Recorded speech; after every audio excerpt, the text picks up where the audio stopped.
Hello, good morning. कसे आहात सगळे? चहा झाला का सगळ्यांचा? स्वागत आहे माझं नवीन चॅनलवर, परत नवीन एका व्हिडिओमध्ये.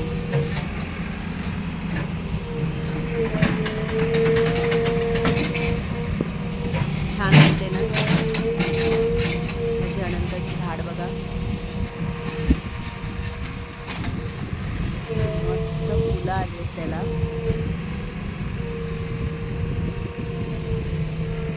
है ना?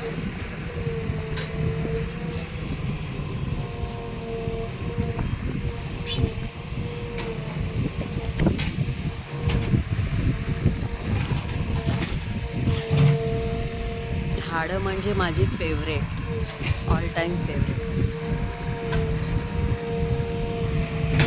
मला मी दाखवते काहीतरी. पाठीमागे बघा काय चाललं.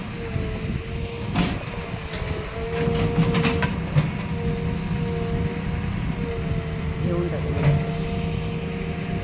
ते मातीचा जो ढिगार आहे ना, तो आमच्या भाईनेच आणून टाकलेला इथे. पाठच्या साईडला खूप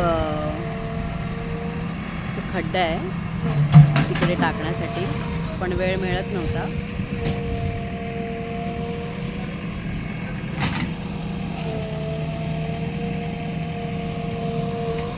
दाखवते मी तुम्हाला.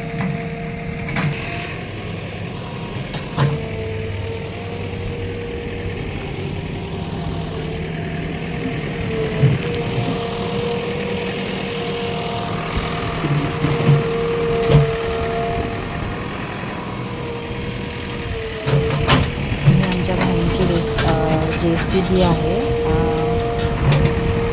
तुम्ही कॉन्टॅक्ट करू शकता. प्रफुल्ल तळेकर त्यांचं नाव आहे. मी कॉन्टॅक्ट नंबर नंतर डिस्क्रिप्शन बॉक्समध्ये देईन.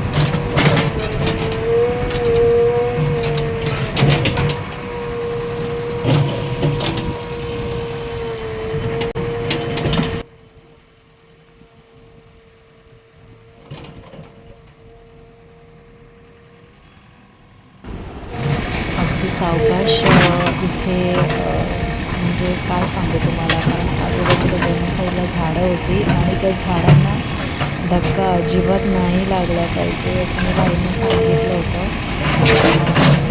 बघू शकता तुम्ही, ते म्हणजे आंब्याचं नाही, रामफळाचं झाड आहे आणि त्या साईडला काजूचं झाड आहे आणि खूप त्रास होतो त्यांना, पण कंजेस्टेड होत होतं. म्हणून ते सुद्धा सावकाश सावकाश मी तिथे उभी होती त्याच्यामुळे त्यांचं चाललेलं सावकाश एकदम व्यवस्थित माती टाकावी त्या साईडला. आणि मेन म्हणजे काय, बोरिंगचा पाईप पण होता, त्याच्यामुळे थोडा त्रास होतच होता.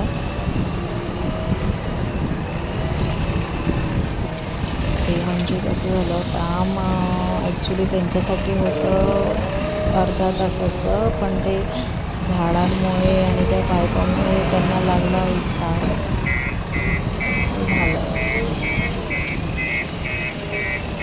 हा पाईप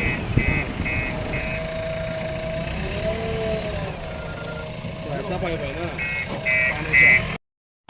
ह्यातली थोडी माती मी भाईंना सांगितलेलं थोडीशी साईडला काढून ठेवा, म्हणजे फुलझाडांसाठी मला दुसरी माती घ्यावी नाही लागणार. बाई पण म्हणाली ही चांगली माती तुम्ही यूज करू शकता फुलझाडांसाठी, म्हणून त्यांनी ती थोडी साईडला काढून ठेवलेली. त्याच्यानंतर ही मातीचं काम झाल्याच्यानंतर इथे पाठच्या साईडला आमची केळी आहेत, भरपूर आहे ती केळी. त्यातली 2 केळी पोसलेली आहेत. पोसलेली म्हणजे त्याला केळ लागलेली आहे, तर ती 2 केळी सोडून बाकीची सगळी कापायला सांगितलेली. कारण काय होतं, ह्याच्यामुळे ना केळ्यांमुळे सरपटणारे प्राणी भरपूर वरती येत होते आणि जे तुम्हाला पाठीमागे जंगल दिसते ना, ते क्लीन केल्यामुळे जास्त त्रास व्हायला लागला आहे.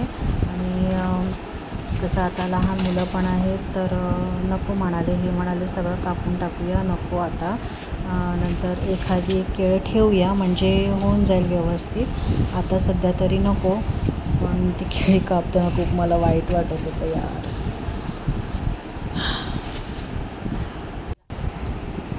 त्यानंतर संध्याकाळी असंच तीर्था पण बाहेर होते, तिला असंच बाय बाय करत होती आणि गेटवर गेली.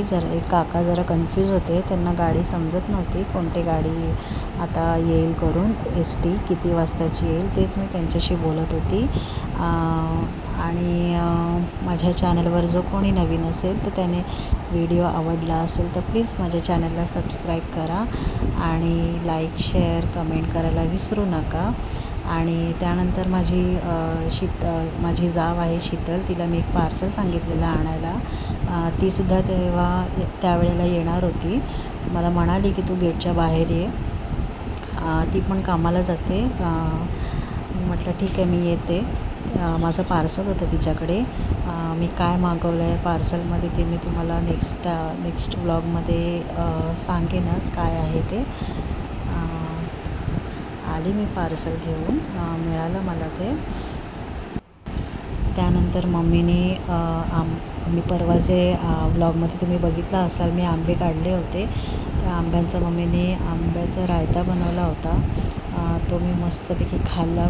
मी फर्स्ट टाईम खाल्ला, मी कधी खात नाही, पण छान झाला होता, मला आवडला. खूप सुंदर झाला होता.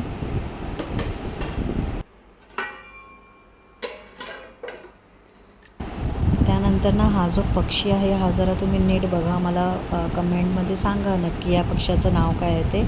हा मी फर्स्ट टाईम एवढा जवळून बघितला आहे झूम करून, ते पण मी विंडोतूनच व्हिडिओ काढला आहे, कारण बाहेरूनच सगळे तोपर्यंत तो उडाला असता. वेगळाच वाटतो आहे पक्षी, एकदम मोठी चोच आहे त्याची. मला नक्की सांगा कोणता पक्षी आहे तो. त्याच्यानंतर आम्ही इथे स्वामींच्या मठात गेलो. गावडेवाडीमध्ये आहे मठ, तो नवीनच झाला आहे मठ तो. खूप गर्दी होती मी जेव्हा गेली होती तेव्हा. आम्ही आता गेलो होतो तेव्हा, त्यामुळे मी तेव्हा व्हिडिओ नाही केला. जेवण वगैरे झालं म्हणजे महाप्रसाद घेतला मठातला आणि मग व्हिडिओ शूट केला आहे. सगळ्यांनी दर्शन घ्या आणि अवश्य भेट द्या. आणि आता एंड करते मी माझ्या व्हिडिओला. व्हिडिओ आवडल्यास नक्कीच सबस्क्राईब करा. थँक्यू. पुन्हा भेटूया नेक्स्ट ब्लॉगमध्ये. बाय. श्री स्वामी समर्थ.